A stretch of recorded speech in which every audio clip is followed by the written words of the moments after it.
নাই। এই গরিব হাল্ক আজ নতুন বছরের দিনেও তার ভাঙাচোরা রিকশা নিয়ে বের হয়েছে। আরে গরিব, আমাদের থেকে দূরে থাক রে। তোর এই ভাঙা রিকশার জন্য আমাদের নতুন বাইক যেন নোংরা না হয়ে যায় রে। আরে ভাই, গ্রামের মেম্বারের দুই মেয়ে আমার খুব মজা উড়ায় রে। দেখিস একদিন আমিও তোদের থেকেও দামি বাইক আর গাড়ি কিনবো রে। আরে ম্যানেজার সাহেব, এই গাড়িটার দাম কত রে? আরে গরিব, এটা টেসলা গাড়ি, বুঝলি? টেসলা তোর তো এতে বসারও ওকাত নেই, আর কিনার কথা বলছিস? আরে ম্যানেজার, যত খুশি মজা উড়িয়ে নে রে। একদিন আমি তোর পুরো টেসলার সঙ্গে তোকেও কিনে নেব রে। হায় রে, এখন আমি এত টাকা কোথা থেকে পাবো যে গাড়ি কিনে ওই ম্যানেজারকে দেখাতে পারবো? শোনো শোনো গ্রামবাসী, যে এই দুই মাথাওয়ালা ট্যান ট্যান পালোয়ানকে হারাতে পারবে সে পাবে সোনার জুতো আর পুরো 150 কোটি টাকা। কি রে, 150 কোটি টাকা আর সোনার জুতো?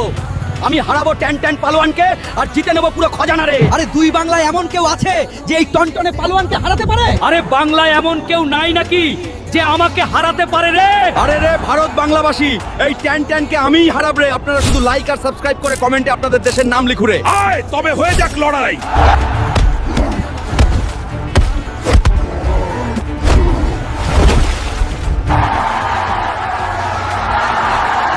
আরে ম্যানেজার, তুই আমার মজা উড়িয়েছিলি।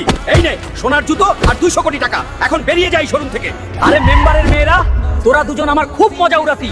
দেখ, আজ আমি তোদের অওকাতের বাইরের টেসলা গাড়ির মালিক।